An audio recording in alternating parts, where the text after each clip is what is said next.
Begin, though, with maybe the biggest financial pitfalls. There are a surprising number of people who have overlooked some of the most basic financial precautions.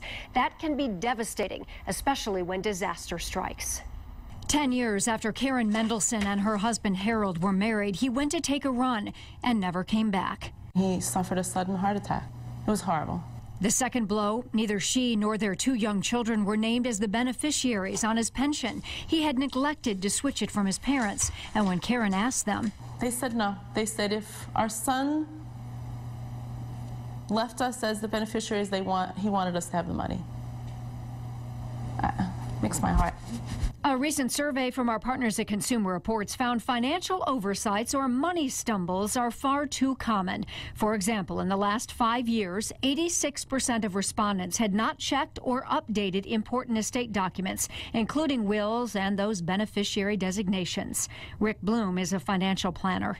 I can't tell you how often I run into a situation where an ex-spouse is named as beneficiary, and that causes all sorts of problems. So does the thinking, I don't have a lot of money, I don't need to think about that stuff. Estate planning really is for everyone. Not everyone needs a trust. Every adult needs a will and needs a medical, power of attorney, because you need to have someone as your advocate in the hospital too. And parents, we need to think about our kids. Say you have a child, and even though you don't have a lot of money, someone has to raise that child if you can't. So you should at least do a simple will.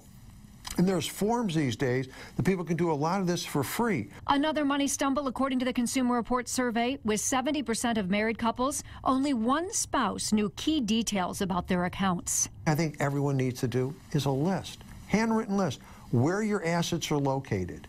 God forbid something happens to you, how difficult would it be for a loved one to know what you have? Other money stumbles, 50% of homeowners did not have enough insurance to cover full replacement of personal property at today's prices. And more than 70% didn't have at least 3 months of living expenses set aside in case of job loss or illness. As for Karen, it took a lawsuit to get her husband's death benefits. She says she hopes telling her story will encourage others to get their finances in order. You can fill out a simple will or medical power of attorney for free. You can find links to both on our website, WXYZ.com, and you don't have to file them. They just need to be signed by you.